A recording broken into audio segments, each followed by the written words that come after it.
fact, I would like very much to welcome all of you to tonight's dinner. It's a pleasure to have you all here. It's my honor to be among so many good friends, people that are such familiar faces, and to meet such some new faces too.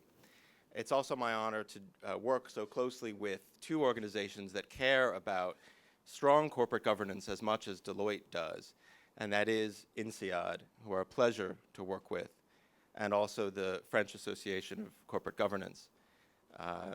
In fact, this is really only a few months since we launched our French center, the Deloitte France Center for Corporate Governance. We were just here in July launching that center, and this is one of its first events, and I'm very proud of all the work that Carol and her team has done to put it together. This is, in fact, the French Deloitte France Center for Governance is the I think 20th or 21st center that Deloitte has launched around the world, focusing on corporate governance. And like all centers, our aim is to promote dialogue about corporate governance, advance the debate in a meaningful, productive way, and most of all, to bring together in one place the very best and brightest, the best minds in corporate governance so that we can move forward. And I think looking around the room tonight at the faces that we have here, I think we've certainly done that. So if nothing else, I encourage you all to enjoy the dinner and please enjoy yourselves. Dear guests, dear Mrs. Wood, just to tell you my pleasure and to introduce that dinner and to welcome you in Paris ahead of the ECG and meeting that will take place since tomorrow, starting tomorrow for 2 or 3 days. We will discuss some important issue, I think, tonight, trying to provide you with some useful consideration and discussion items for the CGN meetings. So I hope that it will be for you a very interesting evening. Thank you. Bonsoir, je vous remercie beaucoup, je serai bref.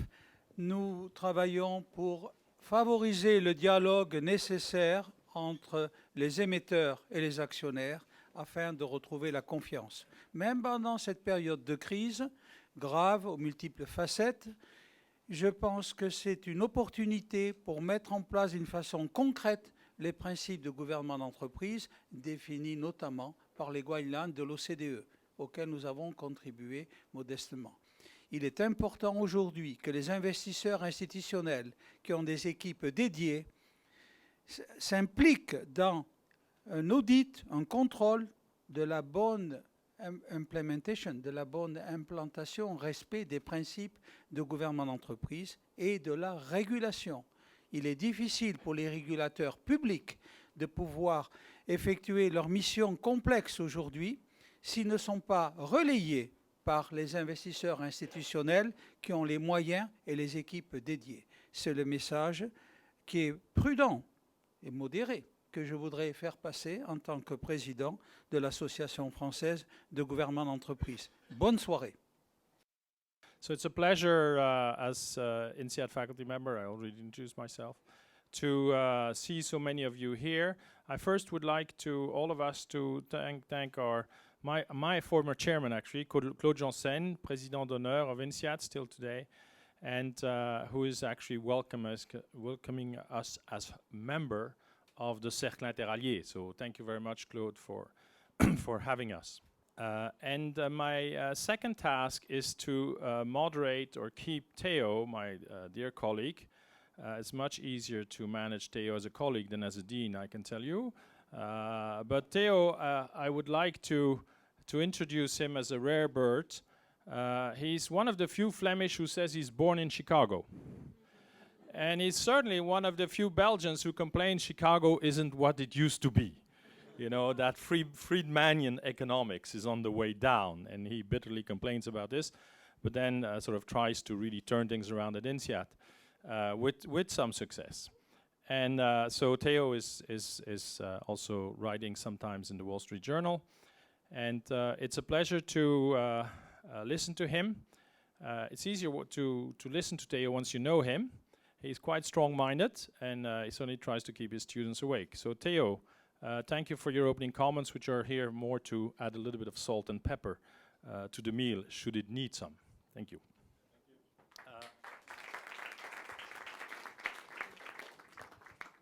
So I like to basically talk a little bit, kind of introduce the debate by some reflections on corporate governance. Why is it key for creating shareholder value? And today I'm more convinced than ever that good corporate governance is important for shareholder value. After some personal experiences, I basically bought shares in a Chinese company listed on the US markets, China Plastics. Now, as you may know, that Chinese companies in the US have been hammered down because of suspicion of poor governance. They think that all the Chinese are crooks. They cheat on the accounting, they make up earnings numbers, they sell at PEs of 1 and 2, they sell at half of cash value, so people think there is a governance problem there. So fortunately, I got saved by Morgan Stanley Private Equity, who basically invested $100 million convertible preferred stock in the company. And on that day, the stock price rose by 50%, also because Morgan Stanley put in 2 people on the board. So this is a pure example that governance is important, especially when government is lousy, so as in Chinese companies. Now you may wonder, what is a Belgian guy like me buys a Chinese stock? Well, you know, I'm basically a big fan of share buybacks. I did all my research on share buybacks. I every day think about share buybacks. And I bought this company because they announced a share buyback, a $10 million share buyback, claiming that they were undervalued. Now, in this case, basically, things are different from normal because I've done a lot of research on it and showing that when a company does a buyback, stock prices go up, both in the short run and the long run. Actually, if you can actually make money by systematically buying companies that announce buyback programs, hold them for 3 years, you kind of beat the market by close to 20% if you do this. And this is true in the US as well as globally. So this is why I got into this. Now, what I learned from this personal experience, first of all, is that not every buyback is a credible signal of undervaluation.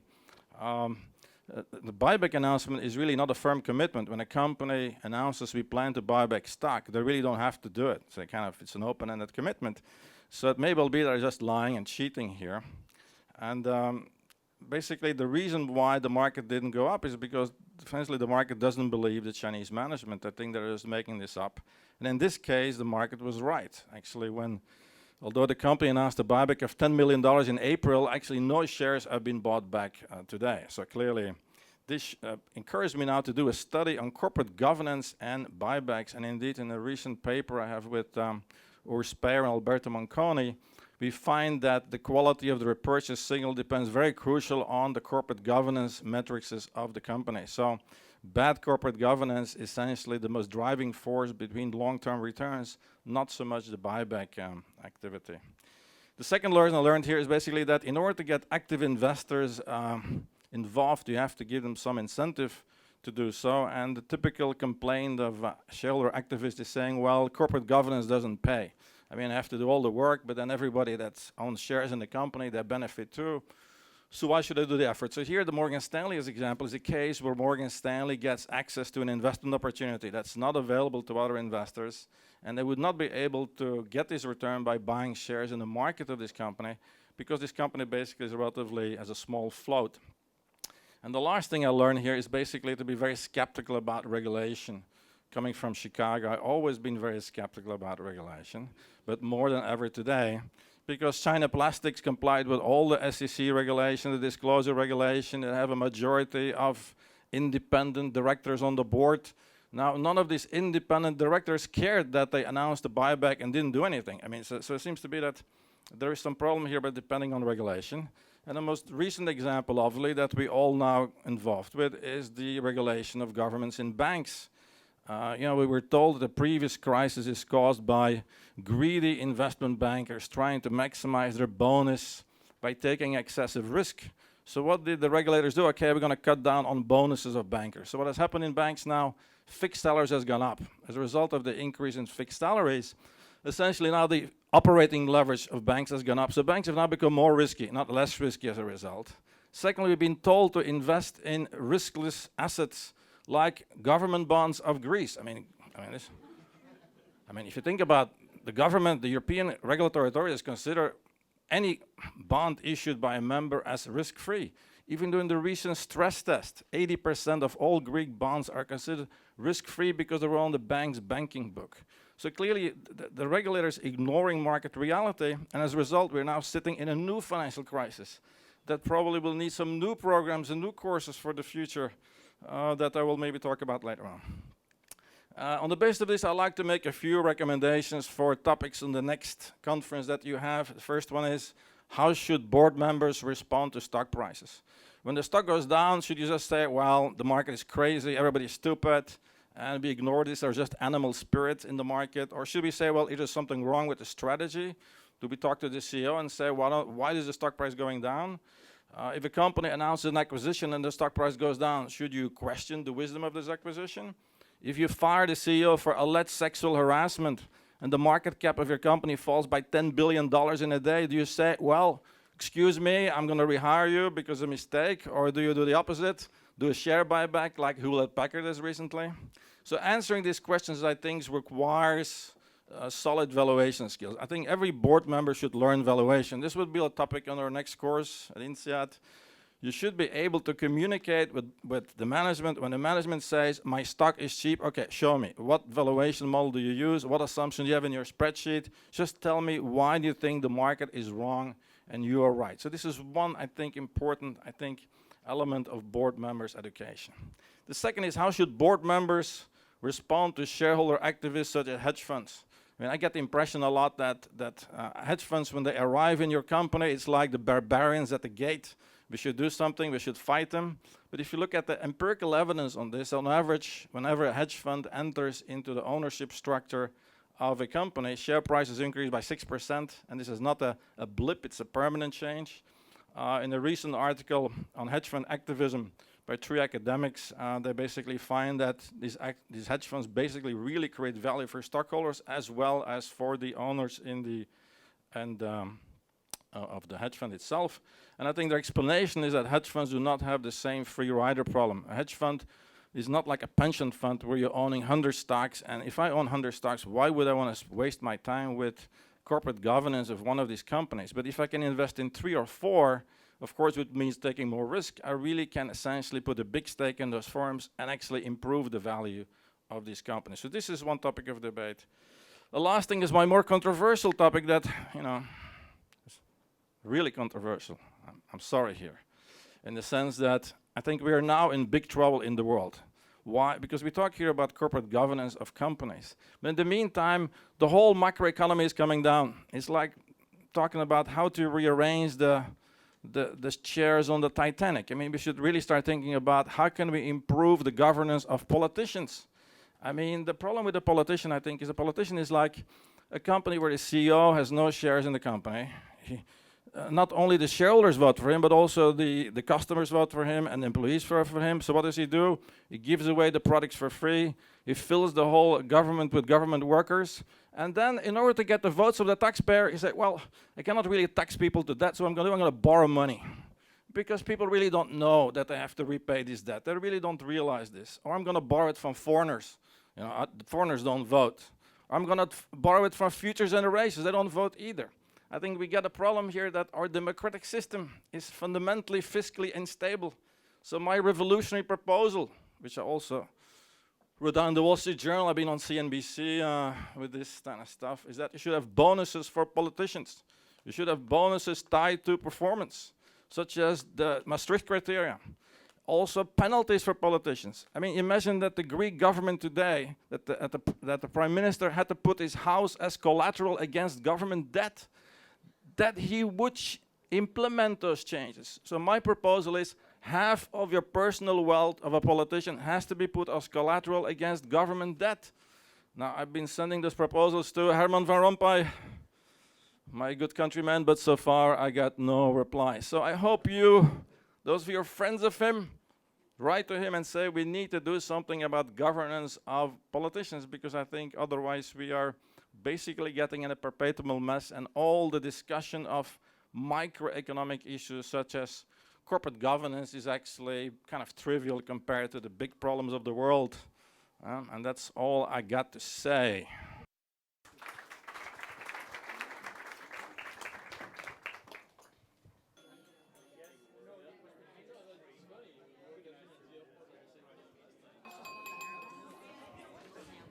So first comment from this table, table 2. And the idea is just share a few comments for the other tables. Try to be generous and altruistic, and try to be humorous and insightful. Peter. We started talking about risk, and we began with the proposition that the legal requirements in some companies are limited. All boards have to do is hire chief executives and approve the financials and let them get on with it, and therefore why should boards be interested in risk? But we did realize that to hire a chief executive you had to have some idea of what the strategy of the company was, and that actually once you start thinking about the strategy of the company, you need to have some sense of the strategic risk that it was taking on and its risk appetite. And so we came to the conclusion that boards do need to be aware of the risks inherent in their business model and the risk-return equation, and they have an obligation to communicate this to shareholders. And then I got to the point where I can't read my writing. So I will move on quickly to another point that was made, which was, I think, actually quite an important one around the table. There were some quite strong views that we've gone too far on board independence and that we need actually to have a bit better balance with expertise. And there was some quite lively discussion about that, but the feeling was that boards which are not expert can't really understand the risks that the company is running. And so I think that's quite important. We then decided, for a bit of amusement, that we'd run around the table and see what our biggest wish was for corporate governance. I won't give every answer, but there were a number which I think stand out. One, it's really critical for good corporate governance that shareholders can fire boards. I think that was actually something we agreed on. There was a point made about the need for better standards among pension board trustees, which I think resonated around the table. A suggestion that board directors should be certified, their competence should be certified. There was a strong view that we should address the comp problem, and that actually possibly we were going too far in trying to align compensation with shareholder interest, because at the end of the day it always ended up being aligned with the interest of short-term shareholders. I think that's actually, because the conclusion about this was that compensation should be more paid in cash. I think that really is quite a very interesting subject for debate. But finally, something a little bit controversial, if we go back to the beginning, there was a view expressed that we should ban share buybacks. Because on the basis that actually if you want well-run companies, then actually a commitment over the long term to paying and maintaining and growing a dividend is a commitment on the management to think long term and generate cash over the long term. This was contested around the table. There was a view that share buybacks were this approach to the dividends was rather difficult for companies in very cyclical businesses like investment banking, and so they need sometimes to buy back their own shares so that people can go on believing in them. And if you believe that, you'll believe anything. That's where I'll stop. Thanks very much.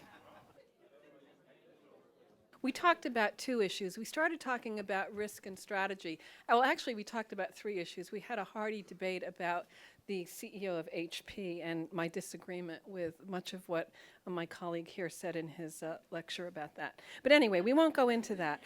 We went on to a discussion of strategy and risk and whether boards will be getting more involved. And I think we heard around the table various perspectives on that, but the notion I heard was that boards are involved, certainly, in risk discussions, even if they may not be calling it that, whenever they talk about strategy. Because you can't talk about strategy without doing an exploration of what are the assumptions and the risks around that strategy. And the same about risk appetite. While boards may not be having set discussions about what is our risk appetite, that discussion happens in the context of a strategic discussion and an assessment of what are the risks that are being taken on in particular decisions. Does anybody want to add anything about strategy or risk on that note? The other topic that we talked about at length was what should boards do when they're approached by active investors such as hedge funds? And I think the best piece of advice was be in a position where you're performing well enough so that the hedge funds don't come after you. And then we went on for a discussion around the different kinds of activisms. And I think that basically the sense around the table is that there's a context dependency to this question. It depends who the investor is. It depends what situation the company's in. It depends on what the issue is that they're bringing forward in order to decide how to react. There's all kinds of shareholder activism. There's some from the hedge funds that are really seeking to push a company to make some big strategic decisions, to sell off assets and things. But there's lots of other kinds of shareholder activism that boards have to think about as well. And I think what I heard was that boards need to make sure that they listen and understand what it is that's being sought before they immediately come to a decision around how to communicate and what the strategy should be. Thank you. We were tasked with discussing the role of boards generally and how you make them more effective. And of course, we got on to a whole lot of other subjects as well. But we concur with the views of the first table that the focus on independence has potentially had detrimental effect on the importance of competence and knowledge, and maybe something else as well, in the sense of general professionalism around what being on a board means. And I don't think that's a unique thing. I don't think it's a recent thing. But I think it's something that we all need to focus on, whether we're board members or investors, is are the members of this board committed as professionals to doing a really good job? Do they see it as a job rather than as an honor? And for us, that was quite a significant issue and a question. And I don't think there's any kind of policy that you can introduce to make it so. Professionalism is a personal characteristic or trait. We discussed briefly as well the importance of continuing education, to get to Teo's point. There is a sort of contradiction in a way that to become a director, you have to be incredibly good. And it requires a certain personal arrogance, but at the same time, being arrogant can mean you lose sight of the fact that actually you don't know everything. People can teach you things, and sometimes a formal process for learning can still teach you things, even though you are very, very good at what you're good at. There's lots that you still don't know about what goes on in the world, and education has a role in addressing that. We quickly got on to the issue of regulators and sort of government with a small g as opposed to the big G of political government, and whether regulators are actually very well equipped to deal with the future rather than the past. And so what I think most of us would agree we see at the moment is regulators addressing a problem we've already suffered rather than thinking, okay, what can we learn and forecast forward about this? And whether regulators, because generally they're very budget constrained and struggle with resource limitations, whether they have the scope to just take time to reflect about what might happen in the future rather than addressing the fires that come up from, pretty much continuously, whether they're always just in a responsive mode rather than a reflective mode, and what that means for practitioners in the market. And a little bit like Peter, I can't read my pencil writing here. Oh yes, and regulatory capture by corporate or special interests, and how as the other side of that equation, whether we are the corporate interest and feel that we actually haven't captured the political system, or whether we're on the other side of it and believe that another party has captured it, how we engage in the political system effectively. It's I work for BlackRock. We're one of the few asset managers that has a dedicated government relations department. And it is incredibly, incredibly complex to engage with government, either of the political kind or the administrative kind. It's a real commitment to do it, and yet it's hard to ever measure whether you're being effective. And I think unless practitioners engage government effectively, then we get regulation that serves nobody's purpose. And that's what we discussed, anyway. Our table was tasked with answering the questions: how can the investors be a force for positive change in corporate governance, and and should investors exercise greater responsibility in their investments and have some kind of due diligence examination? And our discussion was very clear that as investors, how we can be a force for good is by recognizing our fiduciary duties and actually having corporate governance principles in place and implementing those properly, be that through voting, but also through engagement. And then one very practical point that we touched on is the question of lost votes. There were several examples that all of us had encountered where actually our votes, although we had submitted them, didn't make it down to the company. And in some cases that had led to a capital rise not being approved or a meeting not having the necessary quota. So that kind of dealing with the intermediaries is actually a responsibility that both the issuers and the investors need to take a lot more seriously. And this is one of the matters that the ICGN is looking at the moment, but quite clearly an area for quite some improvement to come. Then in terms of the question of exercising responsibility, we also felt that it shouldn't just be limited to equities, but that actually a lot of us who work for pension funds in particular, we work across all asset classes. So particularly within the illiquid space, transposing your governance principles towards that and looking at what your position as a investor in a company and how that is affected by your right or not to have a seat on the advisory board. What are the powers of the advisory board to approve changes to the investment strategy, for example, that is actually an area where due diligence happens before the investment is made, and one can have quite some influence and impact over the governance of the investment that one will be locked in for quite some time. And then being in France, the topic of French governance came up, and one of the frequent issues of concern is the combined roles of CEO chairman, which by some was considered actually a generational issue that might fade away over the next perhaps 5 to 10 years. And that some of the topics one should really be focusing on is succession planning and also some of the additional pension schemes that are being doled out to executives.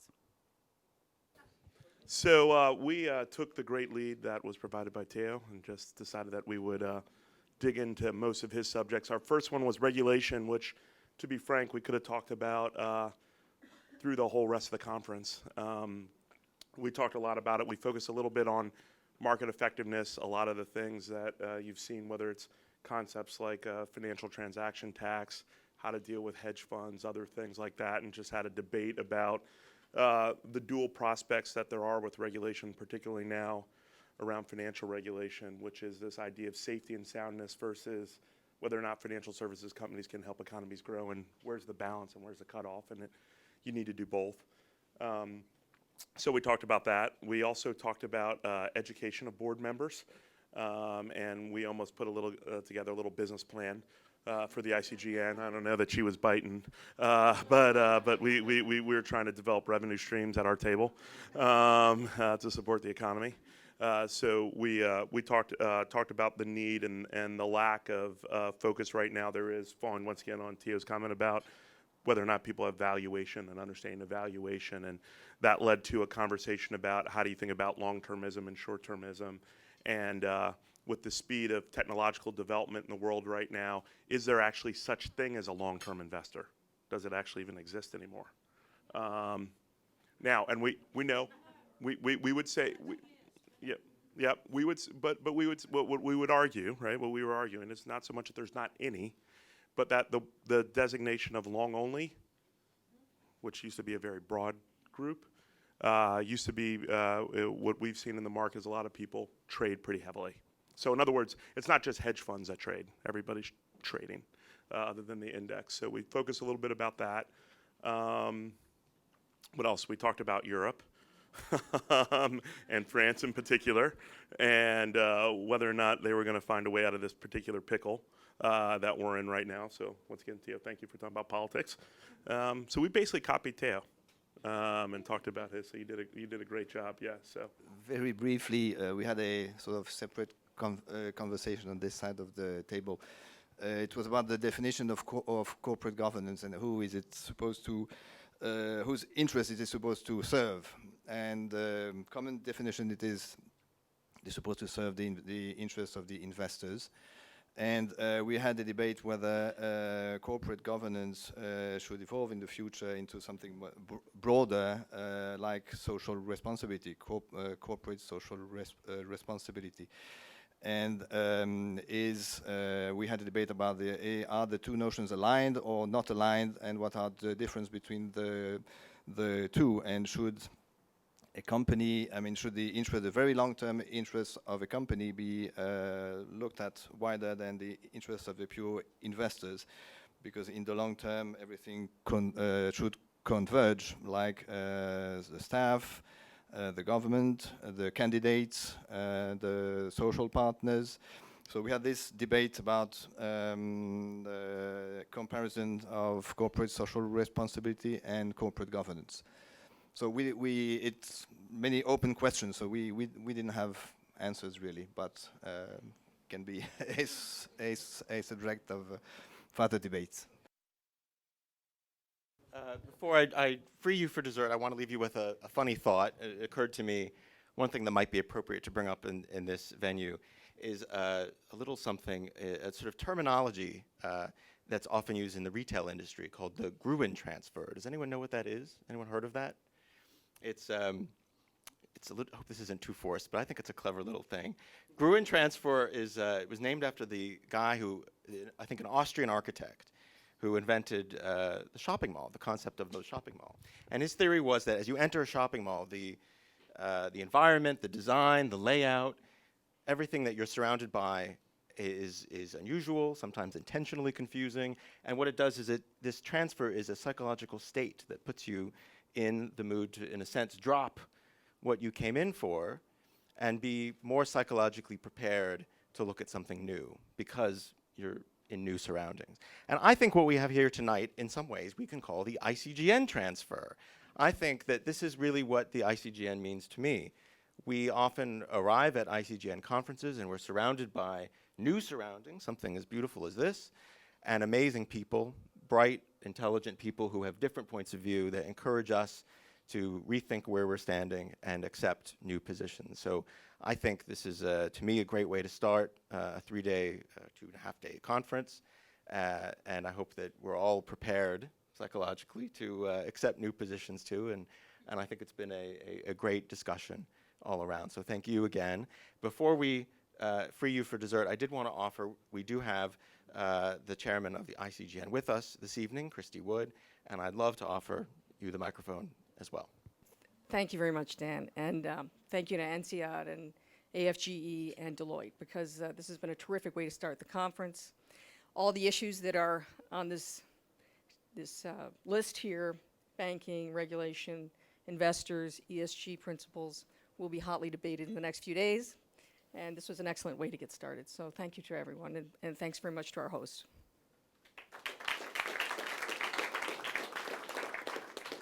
This is Dan Koningsborg. I'm a managing director of the Deloitte Global Center for Corporate Governance. And I think in terms of conclusions for the event, I think that we raised more questions than we answered, which I think is no bad thing. We certainly talked a great deal about the appropriateness of regulation, about the role of institutional investors, about the role of the board when it comes to responding to share prices going up or down, and wider governance questions like the role of the government too. So I felt that the contributions were very strong from all of the tables. It was a unique event in that we had both regulators and government and investors and service providers, all circles and all corners of the governance world, all in one place at the same time. For me, I think the real value of a corporate governance event like this is to bring together the best and brightest, the best minds in corporate governance to talk about these issues and to advance the debate, especially at the beginning of a conference like ICGN. I think it was a great way to start, and I certainly personally enjoyed the debate and the discussion and look forward to more to come. I'm very happy that this dinner took place.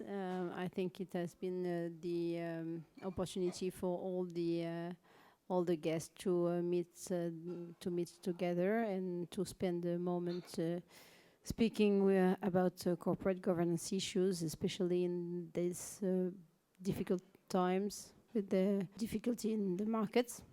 It is clear that a dinner is not enough to deal with all the difficulties and all the issues to be debated, but this is a start, and I hope that the ECGN meeting will give the opportunity of all the members and the attendees to go further. So this was a lovely evening. There are several points about such an evening. The first thing is to get people to talk informally in a very in a more honest way than on the stage, and I think that's what we had at the tables, certainly at my tables. People can test ideas, express ideas, and then we had suggested some ideas that they could discuss. And so to prepare the ICGN conference, which is going to be held in the next 2 days in Paris. So I think that was achieved. The second thing was to welcome these international people and also the French people in this extraordinary place, which is the Cercle Interallié. I think people enjoy that, and I think France is still a country of welcome and good food and good hosting, and that is always important as well. As for me, the third part was to have this collaboration between INSEAD, the business school, and Association Française de Gouvernance, which is a not-for-profit, certainly, a public association, and then a private actor, Deloitte. And so building networks so we can learn from each other and move together. And I think one of the things that we try to do is in these partnerships is we realize we're much more effective moving the three of us. So for us, INSEAD, this was a great opportunity to work with Jean Montmassier and Carole Lambert from Deloitte to move our cause of good governance. I think my final comment would be that one cannot speak enough about governance, both on the corporate side, which is a problem, but now the governance debate has moved to the national side, to the side of regulators, politicians. And we see this in the European Union. So the European Union has difficulty in the financial crisis, not because of the corporate governance of the corporations, but more because of the governance of the regulators and the government. So this is a much more tricky issue, and that is the paradox that as we are trying to get out of the financial crisis which came from the US, we're now struggling with a much bigger macro crisis of governments. And so that raises the question which came out certainly in the debates, which is how is the governance of governments going well? And the amazing thing is that the Americans are looking at Europe and the Europeans are looking at America, and everybody's looking at China, and that will probably be one big topic, which is a very different topic, which is the governance of governments and the governance of regulation. And I think that we just touched upon, but it's certainly a topic that will be addressed in future years, and it was good to address that here. Nous venons de terminer un welcome dinner préalable à l'Assemblée générale et à la conférence annuelle de l'ICGN 2011, septembre 2011, qui se tient à Paris, disons, pour la deuxième fois, parce que la première réunion à Paris, c'était en 1997, le moment de sa fondation, 97, hein, et voilà, quelques dizaines d'années après, on fait la réunion à Paris. Il y avait tout un symbole là. Et en pleine crise économique, sociale, culturelle, crise institutionnelle, qui détruit des emplois, qui a montré les dysfonctionnements de la gouvernance d'entreprise, dans les banques, dans les assurances. Beaucoup de dysfonctionnements, beaucoup de carences, beaucoup d'irresponsabilité avec un seul objectif de court terme, de profit. J'ai écrit quelque chose comme ça sur le culte du veau d'or. Aujourd'hui, on est à une période de changement, de mutation profonde, à la fois des entreprises, des institutions et des États. Et je crois que c'est une opportunité pour les défenseurs de la gouvernance d'entreprise, des principes de gouvernement d'entreprise, d'être audacieux, d'aller plus loin, et de promouvoir peut-être un aménagement des principes, de les actualiser compte tenu des circonstances, de la gravité de la situation, qui risque de mettre en péril la pérennité d'entreprises importantes, avec de nombreux emplois. En tout cas, l'avenir des jeunes générations. Le chômage, qui est grave pour les jeunes, diplômés, endettés, ne pouvant pas acquérir un logement. C'est une situation explosive. Donc il nous appartient, les aînés, de réfléchir comment actualiser ces principes de gouvernement d'entreprise et nous assurer qu'ils seront bien mis en œuvre. Ce n'est pas tout que de dire il y a un code de bonne gouvernance, un rapport annuel qui fait état aux principes de gouvernement d'entreprise. Il faut qu'ils soient appliqués concrètement. Il faut vérifier qu'ils sont appliqués concrètement. Que les institutions financières, comme les entreprises qui sont parfois avec leur trésorerie abondante, de véritables banques qui font des placements, qui utilisent des crédits, des faux swaps, des CDS, redoutables produits financiers qui circulent à travers le monde à hauteur de 400 à 600 000 milliards de dollars, sans régulation. Ces gens-là doivent accepter les règles de régulation édictées par les autorités nationales comme la Commission européenne. Il appartient aux investisseurs institutionnels de contrôler, d'auditer la mise en œuvre concrète des principes et aussi le respect de la régulation pour qu'on arrive vers un nouveau monde plus équilibré, économique, social, financier, qui permette de retrouver la confiance des actionnaires et des parties prenantes. Les actionnaires et les parties prenantes. Ça, c'est important.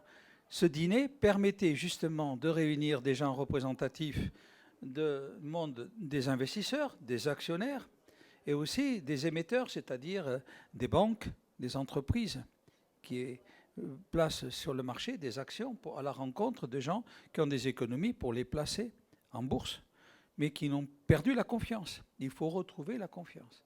Ce dîner permettait de mettre en rapport ces gens-là, de dialoguer et en toute liberté d'émettre des propositions ambitieuses, car c'était le thème. Quelles priorités? Quel futur? Quelles ambitions? Quelles priorités? On va vers une profonde mutation des entreprises. Elle est inéluctable. Donc, je crois qu'on a atteint notre objectif. Il est certain que dans la conférence de demain, après-demain, 12, 13 et 14, il y aura peut-être 600, 800 personnes. Ce sera un compromis. Mais ce qu'on a fait ce soir avec la présidente de l'ICGN devrait être entendu, en tout cas, impulser une certaine dynamique pour les gens qui sont les gardiens de la bonne gouvernance à travers le monde. Le premier code a été fait en 1996 par le président de CalPERS, Bill Christ, qui a été l'initiateur de ce réseau international. Moi, j'ai rejoint ce réseau dans les années 97-98. Voilà. Et c'est à partir de là qu'on a parlé de la dictature des actionnaires des fonds de pension. Ce n'était pas la dictature, ils demandaient « Soyez sérieux, gérez bien votre entreprise. Nous avons mis notre argent, l'argent des retraités américains ou européens. Il faut être sérieux. » Et aujourd'hui, il y en a, des caisses de retraite ont perdu beaucoup d'argent avec les subprimes et les autres produits dus à l'ingénierie financière débridée, à l'appât du gain, le court terme. Ceci est en train de changer. Le monde est en train de changer pour préparer un meilleur avenir aux générations futures. Je vous ai dit l'essentiel et je vous ai exposé mes convictions. Je vous remercie. Mais ce Welcome Dinner que nous avons préparé à l'initiative de Deloitte, Carole Lambert et Dan Königsberg, avec le partenariat de l'INSEAD, vous avez vu les brillants orateurs de l'INSEAD, dont Ludo, et puis la FGE que je préside. Je crois qu'on a bien travaillé. Voilà, je vous remercie.